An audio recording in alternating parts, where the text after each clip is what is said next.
Votre attention s'il vous plaît. Cet élément est en ligne là. Contactez-nous pour savoir s'il est aussi disponible en la langue de votre préférence.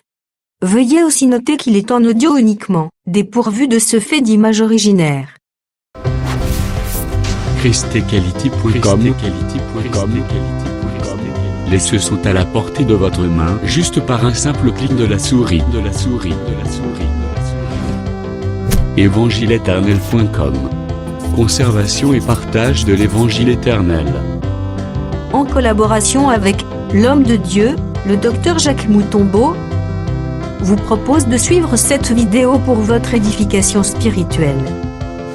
Tous les enseignements du Dr Jacques Moutombo sont disponibles sur christequality.com/jacquesmoutombo.html.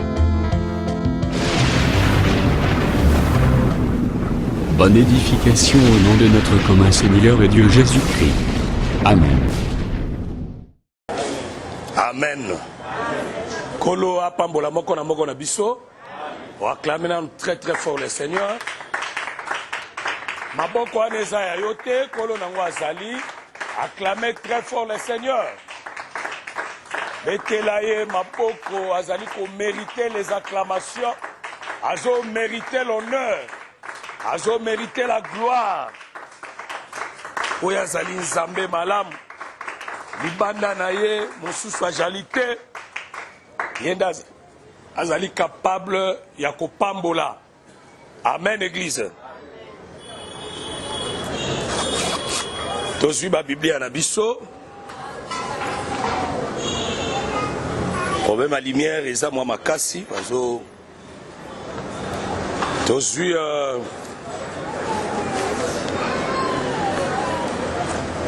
1 Chronique 29. 1 Chronique 29. Tozwi à partir du verset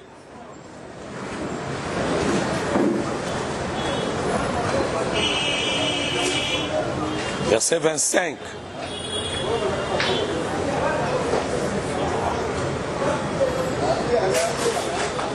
Bible dit, David, fils d'Isaïe, régna sur tout Israël. 1 Chronique 29, verset 25 à 29. Le temps qu'il régna sur Israël,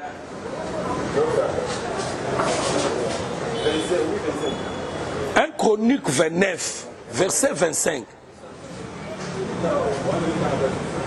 On t'a rappelé son soutien?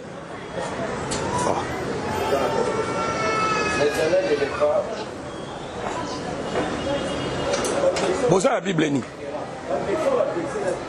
Ba verset qui c'est ni. Nga yango yo nazo tanga frère. 1 Chronique 29 yango verset 25. Quelle est la différence entre les versets? Bon, yo banana 24 peut-être. Frère Tangela Bisso. Tous les chefs et les héros, et même tous les fils du roi David, s'est soumis au roi Salomon. 1 Chronique 29. Oui. Voilà verset 24. Hein? 24. Soit dans 25. 25. Hein? Verset le dit, l'Éternel éleva au plus haut degré Salomon sous les yeux de tout Israël, et il rendit son règne plus éclatant que ne fit celui d'aucun roi d'Israël avant lui. Ah frère. Oh, nini. Oh, Zani. 1 Chronique 29. Verset. Oh, verset.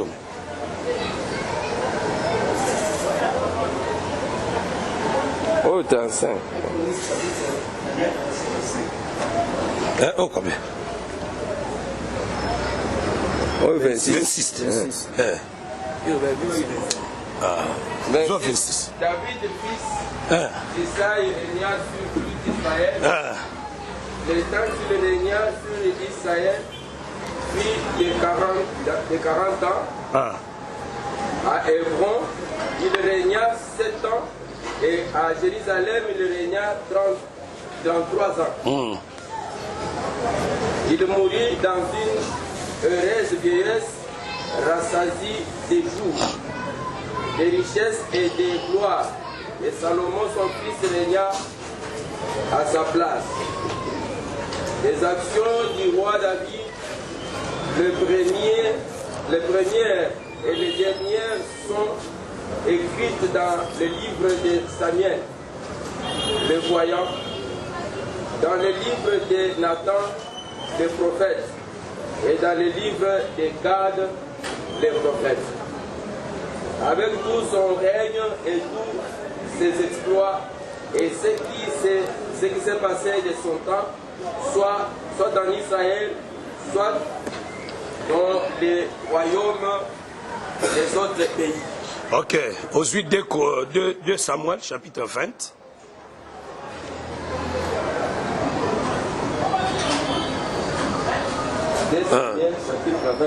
Deux Samuel chapitre 20. Aujourd'hui à partir du verset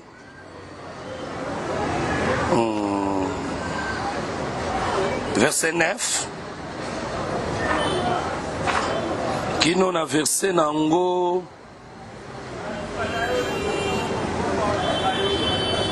qui nous a versé nango 10 9 à 10. Joab dit à Amasa, je porte du bien, mon frère. Et de la main droite, il saisit la barbe d'Amasa pour les baiser. Amasa ne prit point garde à l'épée qui était dans la main de Joab, et Joab l'en frappa au ventre et répandit ses entrailles à terre, sans lui porter un second coup, et Amasa mourut. Joab et son frère Abishai marchèrent à la poursuite de Sheba, fils de Bikri. Aujourd'hui verset 12. Verset 12.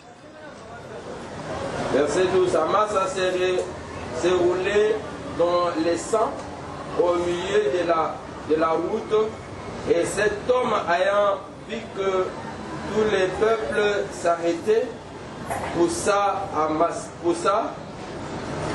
Amasa hors de la route dans un champ et jeta sur lui un vêtement lorsqu'il vit que tout ce qui est arrivé près de lui s'arrêtait. Ok, Tobondeli. Seigneur notre Dieu, te rendre grâce pour Zamalam. Merci. Dengo sangi sibiso na pokwa oyo toyo kaliloba na yo. Merci. Dengo même sur Nicolas mesa ochebio gomi baleli papembe pe vigno. Li papembe sunizoto na yo vigno makila. Tolia suni tomela makila to zobo moi to telemeni ngoyo sa satana. Pambola mavuti kotanga to boneli bona comme Jésus Christ. Amen. Tovani pe to pese église mbote na comme Jésus Christ. Tozali continuer notre marche sur les 4 neveux de David. Tolobaki était cet enseignement ezalaki tellement munene. Par la grâce du Seigneur, tokotia à terme nango, ça dit tokotia point virgule nango na mois de janvier. Ah, ça dit aussi sango na fin à mois de janvier. Nde aussi ça cet enseignement et kofungola biso porte tokota na enseignement mususu o ekosunga biso de susu na katia marche. Tozoko continuer kotalisa ete David Kolansama 1 Chronique chapitre 2 verset 16 à 17. David azalaki na 4 neveux na ye baena oyo babotami na libumu moko na bandeko na ye ya basi. Ça veut dire David aza mwana ya Isai aye kobota bana msusu ya mibali, aboti bana mibali na kati ya bana mibali David pazalaki. Parce que c'est le nom de David oyo ezali ko dominer makasi likolo ya bandeko na nyonso. Ça eloko ne ezo créer différence. Eloko ezo créer différence na bomo ya David, c'était l'onction. Parce que Tu peux sortir dans une famille faible. Tu peux sortir dans une famille pauvre ou riche ou quoi que ce soit. Ce qui fera, ce qui va élever ton nom ou être au-dessus de tout le monde, c'est l'onction. Amen.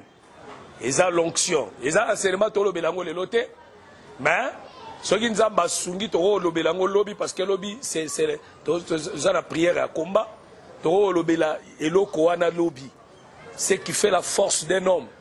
Ce qui fait la différence. Il y a Moutou. C'est ça. C'est ça. Donc,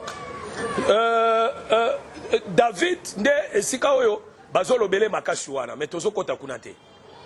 Parce que tozo poursuivre notre objectif.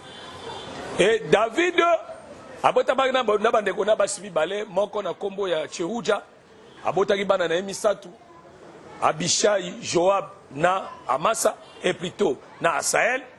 Et ayaki moko de kone musu ya mwasi na kombo ya Abigail, ayeko bota mwana kaka moko na kombo ya Amasa. Et David aussi, David c'est l'image ya Nzambe ye moko. L'image ya Nzambe ye moko. Tolobai David c'est la lumière. David c'est le lion. David c'est l'ours. Dans David il y a beaucoup de choses. Et Tolobaki David comme le souverain sacrificateur, c'est-à-dire Melchisedec. Et il était aussi entouré avec ses neveux. Oyo ezali aussi l'image ya ba sacrificateur. Parce que David pas osala Aaron entouré na bananae 4. Et Aaron ezali entouré na bananae 4. Et bana wana nyonso 4 ya Aaron.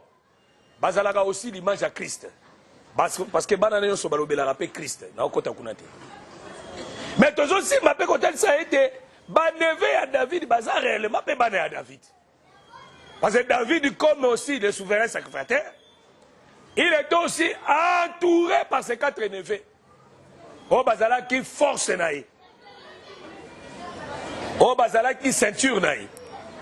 Toujours si ma David aussi comme Dieu lui-même assis sur son trône. Entouré par ces 4 neveux, ils allaient les 4 êtres vivants. Parce que David, bataille ici son règne. Comment David a régné à Hébron, où ils allaient à Jérusalem, pendant 7 ans. Puis à quelqu'un régné dans tout Israël pendant 33 ans. C'est-à-dire règne qui a 40 ans. C'est-à-dire David, oh, ils ont régné à Hébron pendant 7 ans. Hébron, c'est l'état de l'église aujourd'hui, là où David règne. Puis, à Kokende, régné dans tout Israël. Ça veut dire David, puis Israël, et qu'on reconnaîtrait leur roi. Il va régner là-bas. Mais c'est aujourd'hui que David, comme le Seigneur Jésus, a régné à Hébron. Or, Hébron, bapesa rangone na Caleb. Caleb ne bapesa ka Hébron. Oh, Caleb signifie chien. Ils ont signifié moi. Ça veut dire Hébron bapesa kiangonde na bambua. Or, bambua kolansama Matthieu chapitre 15 et l'obelakande ba femme des nations. Et l'obelakande le peuple des nations. Et l'obelakande le peuple impire. Ça dit selon le programme ya Nzambe. Nzamba bongisa kete biso ba nation tokozanga te les lieux du repos. Dieu nous donnera aussi les lieux du repos. Amen. Nzamba kopesa biso pe bisika ya bopemi. Voilà pourquoi tozali kokende kopema na Hébron. C'est que Hébron ezalakande Jérusalem et d'en-haut. Ezalakande mboka ya bapagano. Mboka oyo ya ba nation, ça dit l'église d'aujourd'hui. Et si kaoyo tozali ko régner elongo na Yesu Christo. Amen. Amen. Ça veut dire biso de tozo régner, ce que Christ a régné n'est pas la biso ba nation. Il place à Bamboua. C'est là où Christ règne. Oh, le Christ a régné. ezali nde David. C'est-à-dire dans le langage mususu, David qui est la lumière, c'est-à-dire lumière ezali nde pas la biso ba nation. C'est que dans Israël il n'y a pas la lumière. Biso nde toa na lumière. Ténèbres n'est pas la bisoté. Et après ce David là, avant qu'il régner dans Israël, dans tout Israël, qu'on ne peut pas reconnaître le roi. On ne peut pas reconnaître le roi. Parlant aussi Maboé. David Azalaki, le roi, les plus grands rois, il y a histoire, il y a Israël. Et ça n'a roi mon côté, ba comparer na David. David Azali le grand roi. Ça veut dire, par rapport à l'ordre, il y a royauté. Ça dit, Sokozo Sala Makambwa Malamu en Israël, référence à la David. Sokozo Sala Makambwa Mabe, référence à la Jéroboam. C'est que David n'a pas la référence. Amen. La référence, il y a un roi sur Israël. Tandis que Saoul, il était le premier roi en Israël. David comme le second roi. Mais David, parce que David, c'est le bien-aimé de l'Éternel. Oh, le bien-aimé de l'Éternel, c'est la Jésus-Christ. C'est lui le bien-aimé de l'Éternel. Est-ce que vous avez malade? Ça dit David qui est le bien-aimé de l'Éternel. Il y a une référence à salut. Référence à l'obiko. Ça dit Ponzamba Dimayo, il faut qu'on ait une trace à David. Ce qui n'a pas une trace à David et Zali, c'est que l'obiko est à Katinao. Voilà pourquoi le Seigneur Jésus-Christ, Babenga qui est le fils de David. Voilà Bartimée Moutabenga qui est. Ça veut dire être le fils de David, c'est être l'enfant de Dieu. C'est que vous allez moi Nzambé. C'est que vous considérez que vous allez la semence en Zambé na Katinayo. Et ce qui est-ce que tu as dit dans 1 Chronique chapitre 29, verset 26 qui t'a mouké? Qu'on a besoin de David malgré qu'il était le roi. Il a régné 40 ans. 7 ans est bon. 33 ans dans tout Israël. Mais à ça, il y a action. Dans l'Ingi Bazonga, la mission de la lecture place à partir du verset 28 à 29. Maintenant, la mission 1 Chronique chapitre 29. Ce qu'on va 28 à 29.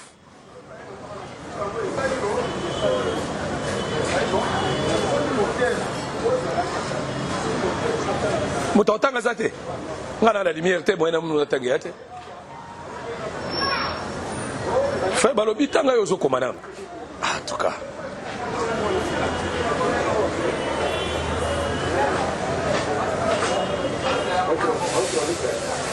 Un Chronique 29. C'est ça où tu es content.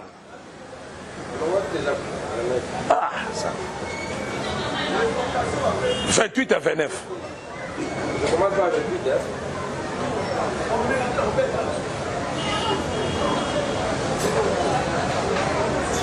Il mourit dans une heureuse vieillesse. Akufi na bompaka moko ya malamu. Rassasi des jours. Atoni mikolo. Ça dit, soko lingo luka mikolo rokuta on n'est pas David. Ça dit David nda tonda mikolo. Des richesses et de gloire. Bozui nankembo. Ça dit muto azalaki na richesse pe na gloire. C'était David. Et Salomon son fils régna à sa place. OK, continuez. Les actions du roi David. Ba action ya roi David. Les premières et les dernières sont écrites. Ebaneli tina suka. Les premières et les dernières ya ba action na ye. Dans le livre de Samuel. Et comment mi na buku ya Samuel? Dans le livre de Nathan. Et comment mi na livre ya prophète les voyants? Enfin. Et puis le prophète Nathan. Et dans le livre de Gad le prophète. Puis dans le livre ya Gad le prophète qui t'a dans verset 30. Avec tout son règne et tous ses exploits. Na règne na ye nyonso, na ba exploit na ye nyonso, et comment mi na ba livre ya 3 prophètes wana. Et ce qui s'est passé de son temps. Oye le kala ki na tango na ye. Soit en Israël. Ou bien na Israël. Soit dans les royaumes des autres pays. Ah, ou bien na ba royaume ya bamboka mususu. Amen. Ok. Ça dit awa bazo talisa David règne na ye, ça dit ba action na ye ya ebandeli tina suka. Et comment mi na ba livre ya ba prophète misato. Le prophète Samuel et le voyant, le prophète Nathan et le prophète Gad. Ces 3 prophètes, ce sont les 3 prophètes qui ont existé en Israël. Ça dit, ce qu'on lui a action de soit David. Na ebandeli nango pe na suka nango. Il faut lukango na ba livre ya ba prophète misato wana. Ebandeli action na ye, pe ya suka, gloire na ye, richesse na ye, règne na ye nyonso. Et comment mi na ba livre ya ba 3 prophètes wana. Est-ce que bon là la malam? Amen. La nanga très bien. C'est-à-dire comment mi na ba livre ya ba 3 prophètes wana. Et la Bible dit quoi? Bible Bible. Makambo nyonso esalamaki à son temps. Nathan na ye. C'est-à-dire tout ce qui s'était passé à son temps. Ou bien na Israël, ou bien na ba royaume ya ba pays mususu. Nyonso ekomami na ba livre wana misato. Amen. Parce que David ba action na ye à son temps esalamaki kaka en Israël était. David a sala action à Israël. David a sala action chez les pays des nations. Ou bien dans le royaume des nations. En ce que David a sala action à Israël, David a sala action chez les nations. Amen. En ce que véritable David, il y a beaucoup d'action en Israël. Beaucoup d'action chez les nations. Et ça a regardé le Seigneur Jésus-Christ. Est-ce qu'on a un malade? C'est que le Seigneur Jésus. Baction naïe en Israël, baction naïe chez les nations. Amen, Église. David, a salé makamou na Israël, a qui aussi un peu makamou chez les nations. Pour la relaxation, ceux qui sont actualisant les lots, ça dit véritable David qui est le Seigneur Jésus, a salé baction na Israël, a tambouissa bakoga kuna. Atambola likolo ya mai akufa c'est quoi asala makama minene kuna amen pe asuki kuna te aye pe pa na biso awo lelo pe David osala action chez nous ici azolinga malamu awa pe chez nous il est en train de guérir les malades, il est en train de guérir, de sauver, de faire des miracles. Mais na moment nga nazote yao ces alita oyo David azosala musala chez les nations. Amen. Est-ce que vous avez madame? Ça veut dire, véritable David, c'est Moïse. Parce que Moïse, en Égypte, ça dit, Nakacha Israël, Aboma qui est un Égyptien, pour la délivrer, Hébreu, dominé par un Égyptien. Et après Salinine, après Kimi chez Mandia, et pas Mandia kuna pas quelque chose à la action kuna. Action ni la salle kuna. Akeiko beta ba berger oyo bakara ki bana ya jeton d'esclavagisme. Est-ce qu'on a la malade? Amen. C'est que Moïse a combattu kaka les Égyptiens, mais a combattu les Manjanites. Ba berger oyo bazé ko empêcher bana ya jeton bato kaka mai te bazonga kata. C'est-à-dire que délivrer koto a que délivrer kuna. C'est que aujourd'hui Jésus fait son travail chez nous. Amen. C'est-à-dire le long de David a solo azosala musala na kati na biso. Il est en train de nous guérir. Il est en train de nous délivrer. Il est en train de nous rendre pire. Amen. Il est en train de faire de grandes choses dans notre vie. Soko ko kwari yango ko mona baction ko kokisama na kati ya bobo ina yo. Amen. Azobikisa. Azokangola. Azofungola baveugle misu. Azopurifier les prêts. Azosala musala. Mais ce qui est curieux, c'est quoi? Balobi ke baction na enyo se koma mina ba prophète au misato. Dans livre ba trois prophètes. Mais na meki kotanga Bible na luka livre ya prophète Samuel na zuango. Ya prophète Samuel les ali. Est-ce qu'on a madame les voyants.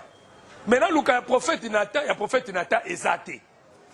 Mais balobi ke baction nyoso ya David ya Banelti na suka et comment mi pe na livre ya prophète Nathan. Si on a luki livre prophète Nathan pour nous action ya David ezate. Livre de monanité. So na balobi pe comment mi et place à prophète Gad. C'est-à-dire le prophète Gad, il n'est pas un prophète en Israël. Na luki pe balobi action ya David. Ponga na posa na action ya David. Merci d'avoir suivi ce message et que Jésus-Christ vous bénisse. Si vous avez une question à l'intention de l'homme de Dieu, si vous voulez que l'homme de Dieu prie pour vous, si vous voulez vous confier à l'homme de Dieu, ou si vous voulez tout simplement bénir l'homme de Dieu, contactez-le directement si ses coordonnées sont disponibles depuis sa page. Sinon, contactez-nous et nous lui transmettrons vos préoccupations. N'oubliez pas de faire un tour à notre page évangélisation pour voir en quoi vous pouvez vous rendre utile à Christ par cette œuvre. Que Dieu vous bénisse tous. Amen. ChristQuality.com. Les cieux en un clic de la souris. Évangile-éternel.com. Le site de l'Évangile éternel. Christ et Quality Fondation, équilibrer la manne ramassée dans le désert de sorte que chacun ait un numéro. Branchez-vous sur ChristEquality.com ou sur évangile-éternel.com et vous attendra au rendez-vous. La radio mondiale évangile-éternel.com, enseignement non-stop. La télé prophétique, évangile-éternel.com TV. Enseignement quantique et documentaire biblique. L'église virtuelle, assemblée et culte de prière des saints, en ligne et en direct. La rubrique Pasteur et thème. Retrouvez tous les ministres de l'Évangile éternel, en vidéo, audio et texte. La rubrique Bible révélée, explication prophétique de la Bible, mot à mot. La rubrique Questions et réponses, expose les réponses des ministres à vos questions difficiles et compliquées. La rubrique Prophétie et actualité, décrypte pour vous, l'actualité, en rapport avec les prophéties bibliques.